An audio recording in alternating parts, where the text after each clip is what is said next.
Tout d'abord, je voudrais rendre grâce à Allah le Tout-Puissant qui nous a donné une fois de plus l'occasion de célébrer la marche irréversible de notre armée et qui est un symbole de souveraineté.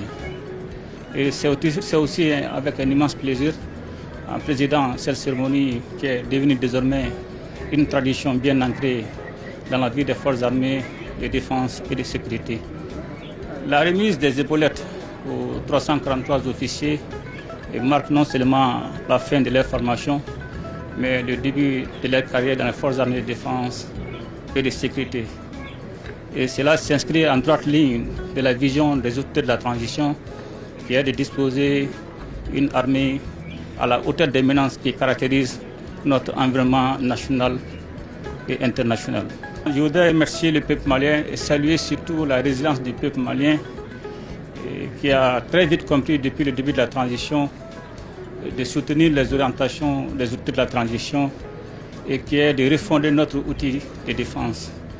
Et cela passe forcément par les ressources humaines, c'est-à-dire bien recruter, avoir une formation adaptée et assurer le bien-être non seulement du soldat et de sa famille, et améliorer les conditions de vie et de travail. Et cela passe forcément aussi par les équipements des forces armées et de défense à la hauteur de la menace et surtout la mission. Donc c'est la combinaison de ces différents éléments qui détermine non seulement la capacité, la puissance et la montée en puissance d'une armée. Et quand nous regardons aujourd'hui l'environnement géopolitique,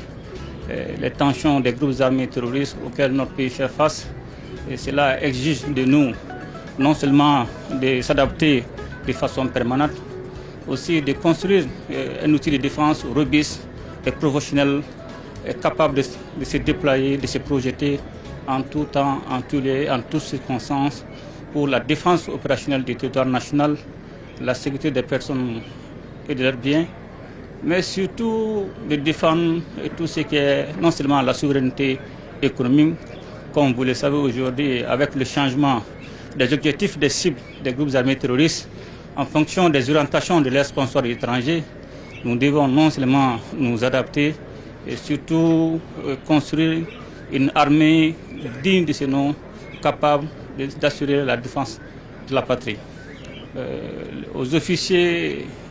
de la promotion fait général de brigade Pangaché Sangaré, je voudrais d'abord les féliciter, les encourager, en ayant comme parrain le général de brigade Pangaché Sangaré,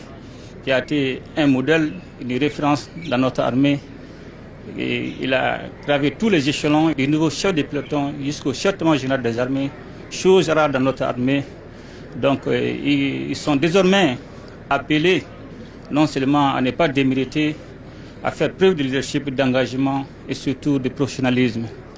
Et ils doivent désormais retenir que la puissance d'une armée ne vaut que par la valeur des hommes et des femmes qui la composent. Donc désormais, ils sont appelés non seulement à se former davantage, et surtout à prendre soin de leurs subordonnés sans lesquels aucune réussite ne sera possible.